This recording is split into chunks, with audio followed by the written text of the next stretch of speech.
que c'était une expérience esthétique. Oui, ben forcément, hein, j'ai plein de choses. Avant d'être ethnomusicologue, j'ai fait déjà beaucoup d'autres musiques. Et puis, même avant disons, de m'orienter plus vers la musique, moi, je m'étais orienté vers le théâtre. Donc, mais je sais pas, je pense que ça vient plutôt des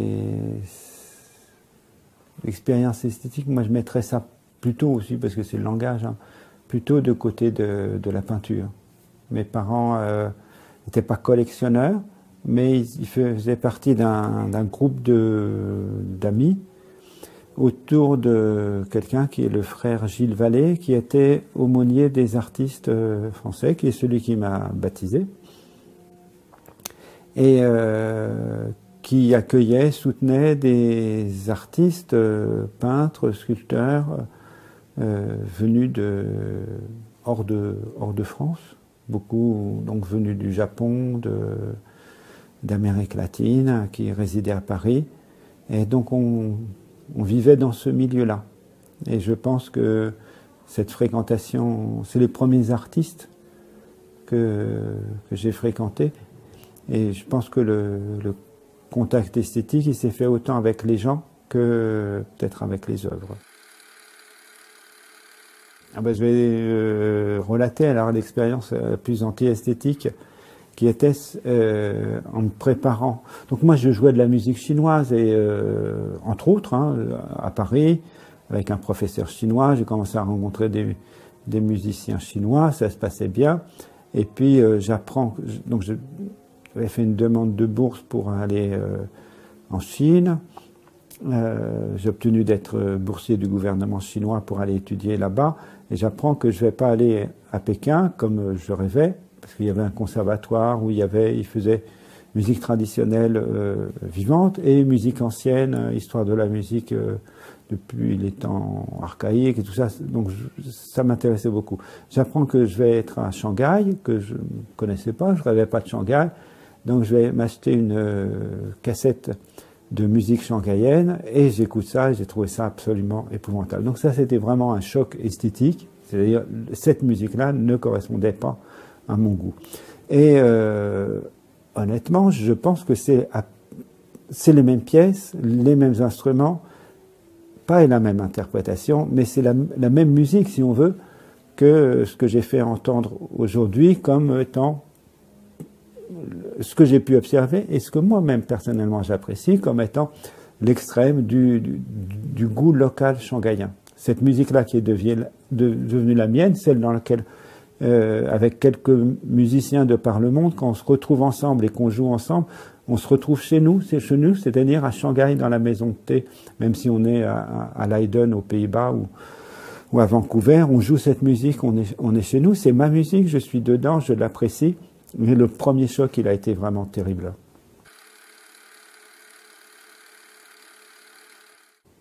Une des grandes leçons peut-être à relier avec la familiarité avec les peintres et la peinture,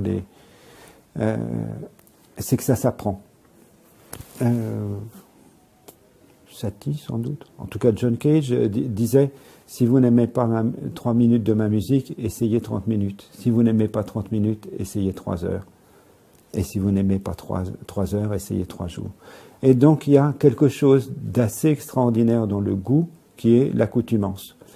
Je le savais. Et donc, je me suis appliqué à moi-même le remède à l'aide d'un ami qui était au conservatoire de Shanghai avec moi, Tatsuji Ida, japonais, grand sinologue, très très féru de Chine classique, très très calé. Et on avait commencé à apprendre la calligraphie parce que nos profs nous disaient: bon, même si vous faites la musique instrumentale, il s'agit de jouer les notes, de jouer juste, vite, etc. Il faut quand même, vous êtes en Chine, il faut avoir un aspect de musique. C'était la Chine populaire, communiste, mais c'est pas simplement une projection de l'Occident.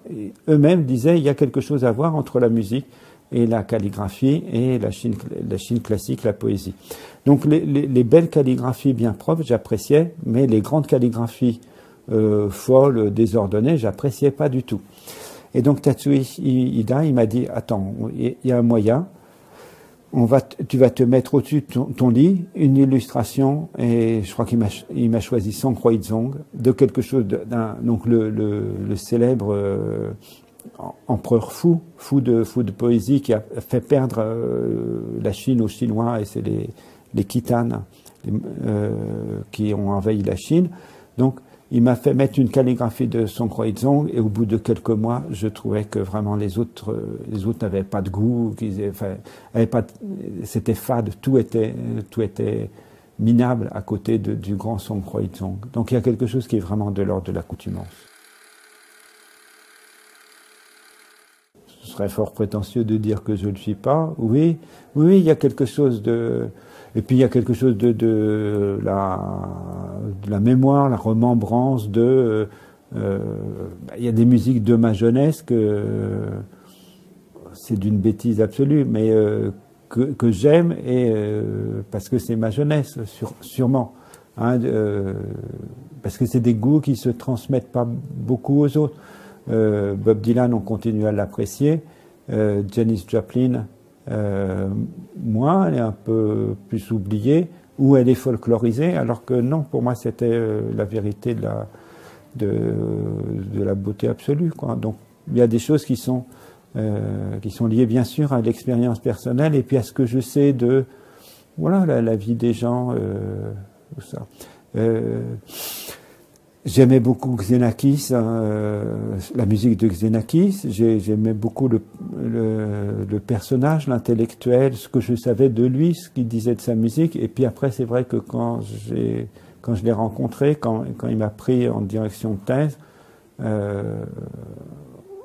voilà, sa musique, même celle qu'il avait avant et que je connaissais avant, a pris une autre dimension pour moi, est devenue incorporée, est devenue... Alors, François Bernard Mache aussi, les rencontres personnelles forcément évoluent, mais les discours, il y a quelque chose qui passe par l'admiration du discours.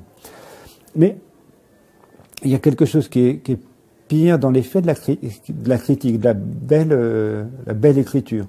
C'est peu de gens arrivent à me faire ça, mais celui qui me fait ça vraiment presque à chaque coup, c'est Francis Marmande, qui est écrit dans le journal Le Monde, spécialiste de jazz, spécialiste de flamenco et de tauromachie. Moi, j'ai aucune affinité avec la tauromachie, avec le jazz, oui, mais avec le tauromachie, mais je lis ces choses, je trouve ça magnifique, je trouve ça formidable. Et je lis ces critiques de jazz, je trouve ça formidable. Et je vais écouter, sauf Miles Davis, je suis déçu. Je me dis, mais c'est formidable, ce type-là, il arrive à entendre des choses. Moi, je pense que c'est le même disque que lui, mais j'arrive pas à entendre la moitié du quart de ce qui, lui, arrive à exprimer. Le flamenco aussi. Le flamenco, il est beaucoup plus beau pour moi, sauf quand je suis vraiment avec les gens, quelquefois. Mais les gens ils en parlent, c'est beaucoup plus beau que ce que moi j'arrive à ressentir. Et j'aime bien ce plaisir-là. Il y a un plaisir d'apprécier le jugement des autres et d'être transformé, moi, ému par le jugement des autres, et qui est pas mal, même si moi je suis pas ému par l'œuvre dont ils parlent. Mettons la tauromachie, la mise à mort d'un taureau, ça m'émeut pas, mais la façon dont ceux qui croient, ceux qui apprécient en parlent, ça m'émeut. C'est bien aussi, c'est la culture. Pire que ça, oui. Ça fait partie de mon travail de direction artistique, le choix des pièces, les enregistrements, l'instrumentation. Quand je fais des prises de son, quelquefois je suis un pur observateur, quelquefois je suis le preneur de son pour les musiciens, quelquefois le preneur de son pour le producteur, le directeur artistique, mais assez souvent j'agis dedans. Je suis agi et je confronte. Donc, deux éléments par exemple, quand j'ai publié quelque chose que je voulais un monument, un hommage aux musiques rituelles chinoises, la publication d'un enregistrement in situ fait lors d'un rituel ordinaire qui n'était pas du tout une commande. Moi, j'étais vraiment discret dans un coin d'un rituel chinois dans son intégralité, c'est-à-dire les paroles et les silences, les percussions et ce que eux appellent les chants, compris. Donc la totale durée de avant que ça commence jusqu'à après. Un grand ami à moi qui est Tien Xing, donc maintenant qui a été directeur de l'Institut de recherche musicale, donc un des plus grands musicologues de Chine, le plus grand connaisseur et celui qui a œuvré le plus pour la reconnaissance de la musique bouddhique chinoise en tant que musique et en tant que faisant partie du, entre guillemets, patrimoine chinois. Tien Xing, il m'a dit c'est bien, c'est très bien. Oh là là, je me dis, bon, qu'est-ce que j'ai fait là? Il m'a dit c'est très bien, mais là, t'es après des vieux, ils n'étaient pas entraînés, on voit qu'ils ne sont pas chauffés la voix, et puis il y en a, voilà. Donc c'est pas possible de faire comme ça. Donc c'est très bien, tu les fais, mais on va faire un disque, et c'est moi qui vais choisir, et les moines, la prise de son, l'emplacement, l'espace, le rendu, de façon à... On va te montrer ce que c'est, parce que si on publie les choses, il faut qu'elles soient... Bon, voilà. Les critères esthétiques que lui a mis en œuvre, il faut que ce soit propre, poli, bien contrôlé, et qu'il n'y ait pas ce flux imperceptible du temps dans un espace. Moi, j'ai respecté l'espace, j'ai donné une vision que je trouve toujours extraordinaire de l'espace avec du près, du lointain, des choses qui sont statiques et qui bougent. Et lui, il a fait que toutes les voix, elles étaient toujours, quoi que ce soit, c'était toujours le même niveau. Il n'y a pas besoin de régler et c'était toujours à 20 cm face micro. Alors que moi, j'avais du dos, j'avais de la face. Donc, il m'a tout rectifié, tout normalisé. C'était beau, facile à entendre, agréable à entendre. Donc là, vraiment, on a eu un conflit esthétique qui m'a pas surpris et on est restés très bons amis. Voilà. Il m'a dit, bon, c'est l'esthétique occidentale, c'est toi qui connais, mais voilà la nôtre. Ça, c'est inscrit dans les canons de l'ethnologie. C'est que quand on revient chez soi, dans l'idéal, non seulement si on a... Et c'est presque un test, hein. C'est pas obligatoire, on peut rester le porte-parole de l'autre, mais il y a cette possibilité qui a été incarné par quelques-uns de mes prédécesseurs, de revenir chez soi et de se dire, tiens, c'est bizarre, il y a une altérité, il y a quelque chose. Et ça me l'a fait comme prévu, au retour de mon grand séjour au conservatoire de Shanghai. C'est très classique. C'est une histoire que Jean During raconte aussi sur un musicien persan qui va à l'orchestre occidental.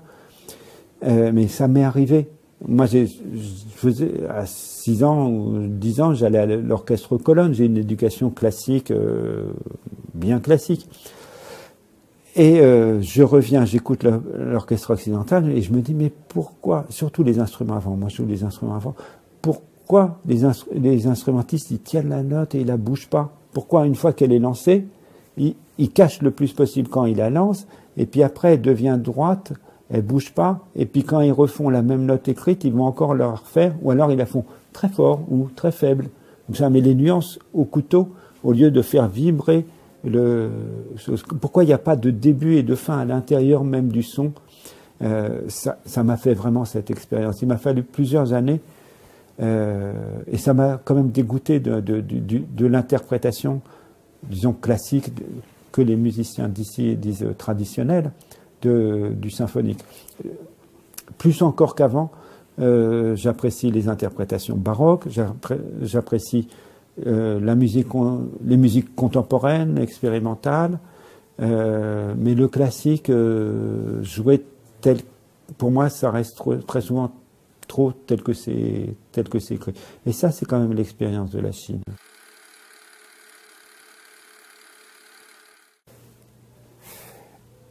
C'est dans le programme de l'ethnomusicologie, c'est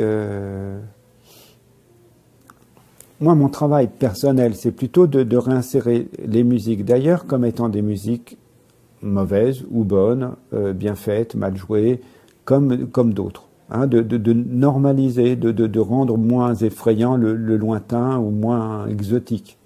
D'introduire les musiques d'ailleurs, les musiques traditionnelles d'ici, dans le champ de la musicologie. C'est plutôt mon travail. Mais en même temps, m'inscrivant socialement, ayant cette fonction d'ethnomusicologue, il y a le programme de musique et société. Donc musique et pensée, musique et philosophie, musique et esthétique. Moi j'évite, hein, je fais pas d'esthétique, je veux pas, je me dis c'est pas moi de dire des choses. Et ce qu'ils ont le plus beau à dire, ils le disent pas, ils font de la musique et on n'en parle pas. C'est ce que j'apprécie en Chine. Mais de temps en temps, on va se coller à ces choses-là. Et donc il y a quand même quelque chose. L'ethnomusicologie oblige à un regard global. Socialement, on est attendu comme ça et entre nous, on se contrôle si on dit oui, mais si tu parles que de la musique, que des notes, et s'il n'y a pas la dimension culturelle, vécue, sensible, ça va pas. Donc c'est cette exigence de voilà, fait social total dans l'événement musical qui fait que mon métier d'ethnomusicologue va transformer, va m'obliger à aller au-delà de la musique, les musiciens, l'œuvre, et à dire le contexte, le vécu, le rapport avec les conceptions même religieuses, comme dit la Constitution française.